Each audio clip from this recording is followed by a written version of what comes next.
दोस्तों आज के हमारे इस वीडियो का टॉपिक है कि एसी और डीसी में क्या अंतर होता है। दोस्तों इस वीडियो के अंदर मैं आपको इन दोनों के बीच के अंतर को तो समझाऊंगा, पर साथ साथ दोस्तों मैं इस वीडियो के अंदर आपको ये सब भी क्लियर करूंगा कि जो हमारे जो इंटरव्यू के अंदर जो हमसे क्वेश्चन करे जाते हैं एसी और डीसी के रिलेटेड, वो सारे जो क्वेश्चन होते हैं उनके भी आंसर आपको समझाने की कोशिश करूंगा। दोस्तों इस वीडियो के अंदर हम आखिरकार कॉन्सेप्ट को समझेंगे, लास्ट में मैं आपको बताऊंगा जो परिभाषा इनकी क्या होती है। तो दोस्तों देखो, एसी और डीसी समझने के लिए आपको सिर्फ इतना पता चलना चाहिए कि एसी जो होता है, एसी के अंदर आपने एक वर्ड सुना होगा जो होता है दोस्तों फेज और एक न्यूट्रल। ठीक है, ये सुना है तो आपको यही चीज याद रखनी है कि एसी के अंदर होते हैं दोस्तों हमारे फेज न्यूट्रल और डीसी के अंदर होता है हमारे पॉजिटिव और नेगेटिव। ठीक है, प्लस और माइनस। जैसे ये डीसी है तो डीसी के अंदर हमारा प्लस और माइनस होता है, पर एसी के अंदर हमारा फेज न्यूट्रल होता है। दोस्तों एक चीज ध्यान रखिएगा, हमसे इंटरव्यू में ये क्वेश्चन भी करा जाता है कि डीसी के अंदर हमारे कितने फेज होते हैं।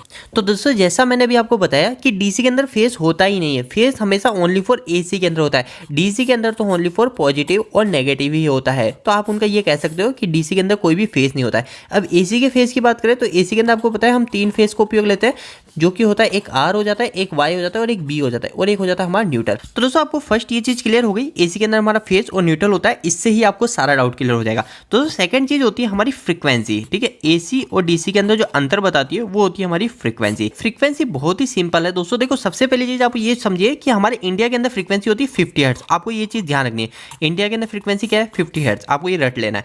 देखो दोस्तों अब समझ लो 50 हर्ट्ज क्या होता है। तो दोस्तों देखो क्या होता है, जैसे मैंने अभी आपको बताया ना कि डीसी के अंदर क्या होता है हमारा पॉजिटिव और नेगेटिव होता है। अब दोस्तों एसी जो होता है ना, एक एसी का जो फेस है, ओनली फॉर एक फेस की बात कर रहा हूँ, अभी मैं न्यूट्रल वायर की बात नहीं कर रहा हूँ। एक फेस होता है और एक न्यूट्रल हमारे घर में आता है, अभी मैं ओनली फॉर फेस की बात कर रहा हूँ। तो दोस्तों ये जो फेस है ना, इस फेस के अंदर हमारा डीसी का पॉजिटिव भी होता है, जो डीसी के अंदर हमारा पॉजिटिव है ना, ये पॉजिटिव भी होता है, और डीसी के अंदर जो नेगेटिव है वो नेगेटिव भी होता है। दोस्तों कैसे होता है, वो है ये फ्रीक्वेंसी के अकॉर्डिंग। दोस्तों देखो क्या होता है, एसी के अंदर जो होता है ना हमारी फ्रीक्वेंसी होती है।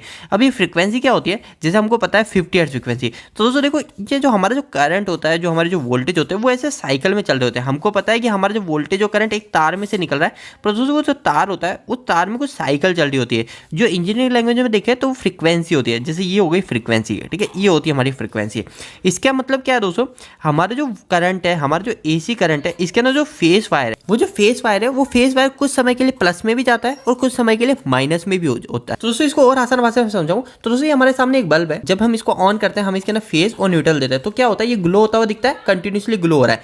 पर दोस्तों एक्चुअल में जो रियलिटी होती है ना, उस रियलिटी के अंदर ये जो बल्ब है ना, ये कंटिन्यू ग्लो होता ही नहीं है। ये कंटिन्यू ग्लो नहीं होता है, ये 1 सेकंड के अंदर हमारा 50 बार तो ऑन हो रहा है और 50 बार ये हमारा बल्ब ऑफ हो रहा है। तो यह है दोस्तों हमारी फ्रीक्वेंसी। दोस्तों अगर आपको ये चीज रियलिटी में देखनी है कि कैसे ये हमारा बंद हो रहा है, कैसे हमारा ये चालू हो रहा है, तो दोस्तों आपको क्या करना है, आप वीएफडी लगा सकते हो। एक उपकरण आता है हमारा इलेक्ट्रिकल के अंदर वीएफडी, जिसको बोलते हैं वेरिएबल फ्रीक्वेंसी ड्राइव। इसके अंदर दोस्तों क्या कर सकते हैं हम, वेरिएबल फ्रीक्वेंसी, मतलब हम फ्रीक्वेंसी को वेरी कर सकते हैं, कम या ज्यादा कर सकते हैं। अगर दोस्तों इस वीएफडी की सहायता से हमारी जो 50 हर्ट्ज फ्रीक्वेंसी इंडिया के अंदर आती है, उस 50 हर्ट्ज को कन्वर्ट कर दूंगा 5 हर्ट्ज के अंदर या फिर 1 हर्ट्ज के अंदर, किसी में भी कन्वर्ट कर सकता हूँ, वो हमारी वीएफडी में हम कर सकते हैं।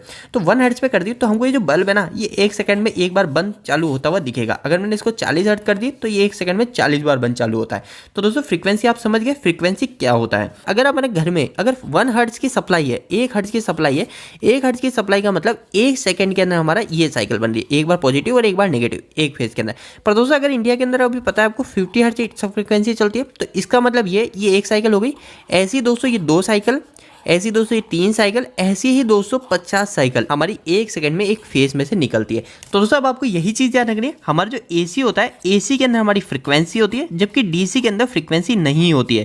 ठीक है, ये चीज ध्यान रखना है। आपसे इंटरव्यू में ये भी पूछ लेता है कि डीसी के अंदर कितनी फ्रीक्वेंसी होती है, तो दोस्तों ये चीज ध्यान रखनी है। इसमें आपको बोलना है डीसी के अंदर फ्रीक्वेंसी तो होती ही नहीं है, आपको ऐसे नहीं बोलना 0 फ्रीक्वेंसी, आप तो ये बोलिए डीसी के अंदर फ्रीक्वेंसी नहीं होती। अब दोस्तों देखो फ्रीक्वेंसी की बात है, तो फ्रीक्वेंसी से एक और चीज होती है, वो होती है दोस्तों पावर फैक्टर। ये पावर फैक्टर क्या है, तो दोस्तों पावर फैक्टर, अगर आप इलेक्ट्रिकल में काम कर रहे हैं या फिर इलेक्ट्रिकल की पढ़ाई कर रहे हैं, तो आपको पता है पावर फैक्टर एक बहुत जरूरी टास्क है। ठीक है, पावर फैक्टर के बदौलत ही हमारा बिजली का बिल है थोड़ा कम हो जाता है। जैसे हमारा कोई 3 फेज का मीटर है, और 3 फेज के मीटर के अंदर हमारा बिल आ रहा है, तो अगर हमने थोड़ा पावर फैक्टर अच्छा कर रखा है ना, तो हमारा पावर फैक्टर अच्छा करने के कारण हमारा जो बिल है वो बिल कम आएगा। और दोस्तों हमारे जो घर है, इस घर के अंदर जो हमारे फेस मीटर आ रहे हैं, उस मीटर के ऊपर भी हमको पावर फैक्टर दिखाता है, और अगर हमने वहां से पावर फैक्टर को अच्छा कर दिया ना, तो पावर फैक्टर अच्छा करने के कारण हमारे बिजली का बिल भी कम आएगा हमारे घर का। तो दोस्तों पावर फैक्टर बहुत जरूरी है। तो दोस्तों डीसी के अंदर जो होता है ना पावर फैक्टर होता ही नहीं है, ठीक है। डीसी के अंदर पावर फैक्टर हमेशा 1 होता है, यूनिटी होता है, ठीक है। यूनिटी होता है दोस्तों हमारा पावर फैक्टर सबसे अच्छा पावर फैक्टर है।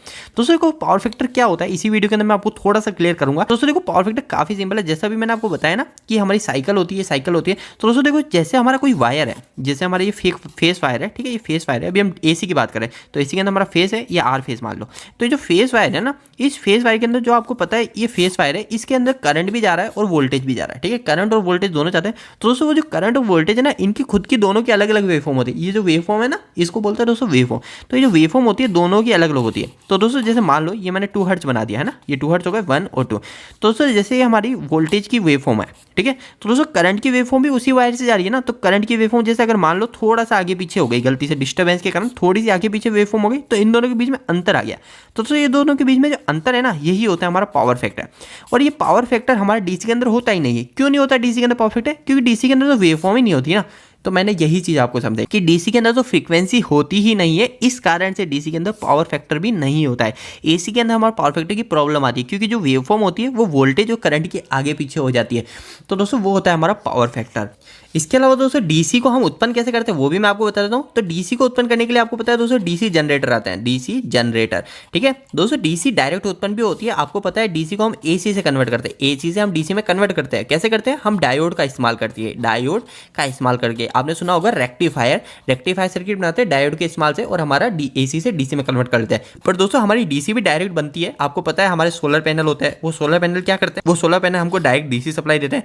इसके अलावा दोस्तों हमारे डीसी जनरेटर भी होते हैं, जो डीसी जनरेटर क्या करते हैं? हमको डायरेक्ट डीसी सप्लाई देते हैं। और दोस्तों एसी आपको पता है एसी हमारे जनरेटर से बनती है, अल्टरनेटर होता है, वो अल्टरनेटर हमको एसी सप्लाई देता है, एसी करंट देता है। तो दोस्तों इंटरव्यू के अंदर आपको सिर्फ इतना ही बोलना है कि डीसी के अंदर हमारी फ्रीक्वेंसी नहीं होती है, एसी के अंदर हमारी फ्रीक्वेंसी होती है। इसके अलावा डीसी के अंदर हमारा पावर फैक्टर कांस्टेंट 1 होता है, जबकि एसी के अंदर हमारा पावर फैक्टर वेरी कर रहा होता है हमारे लोड के हिसाब से। इसके अलावा दोस्तों आपको एक और लाइन बोलनी है कि डीसी के अंदर जो हमारी करंट की जो डायरेक्शन होती है, ये जो मैंने आपको समझाया था ना दोस्तों, प्लस माइनस, जो हमारा फेस है इस फेस के अंदर प्लस भी है और ये माइनस भी, ये प्लस भी है और ये माइनस भी, दोनों एक ही फेस के अंदर है, हमारी डीसी पूरी एक फेस के अंदर है। तो ये जो डायरेक्शन है, ये डायरेक्शन डीसी के अंदर सेम चल रही होती है, चेंज नहीं हो रही थी। जबकि एसी होती है, इस एसी के अंदर होती है हमारी डायरेक्शन चेंज। एसी का जो फुल फॉर्म होता है दोस्तों वो होती है अल्टरनेटिंग करंट, अल्टरनेटिंग करंट। दोस्तों अल्टरनेटिंग का मतलब क्या है? अल्टरनेटिंग का मतलब ही यही होता है कि बारी बारी से चेंज होना, यानी अभी ऊपर है तो बाद में नीचे, बाद में ऊपर है या नीचे। तो दोस्तों यही चीज है अल्टरनेटिंग। तो आपको इसी से ही ध्यान रखना है कि अल्टरनेटिंग का हिंदी में मतलब क्या होता है? अल्टरनेटिंग मतलब होता है चेंजिंग होना, समय समय पे बदलाव होना। दोस्तों अगर आप इलेक्ट्रिकल या मैकेनिकल फील्ड से है तो आपके लिए एक बहुत महत्वपूर्ण सूचना है कि हमने एक वेबसाइट स्टार्ट करी जिसका नाम है www.engineeringdos.com। दोस्तों इस वेबसाइट पे आपको काफी अच्छे हिंदी में इलेक्ट्रिकल और मैकेनिकल से जुड़े आर्टिकल मिलेंगे, जो सारे आसान भाषा में होंगे, जैसे अभी मैंने आपको यहाँ पे समझाया। इसी तरीके से दोस्तों आपको वहां पे भी सारे के सारे टॉपिक बिल्कुल इजी लैंग्वेज में होंगे। तो दोस्तों अगर आप हमारे इस वेबसाइट से जुड़ना चाहते हैं तो आपको इसका लिंक हमारे इस वीडियो के डिस्क्रिप्शन बॉक्स में मिल जाएगा। दोस्तों आपको यह वीडियो कैसा लगा, इस वीडियो को लाइक करके जरूर बताना। अगर आपको कोई भी सवाल इस वीडियो के प्रति या फिर इलेक्ट्रिकल से जुड़ा है तो आप मुझे नीचे कमेंट बॉक्स में कमेंट करके पूछ सकते हैं। इलेक्ट्रिकल की वीडियो अगर आप हिंदी में देखना पसंद करते हैं, आज ही हमारे चैनल को सब्सक्राइब कर लीजिए। आज के लिए इतना ही, धन्यवाद।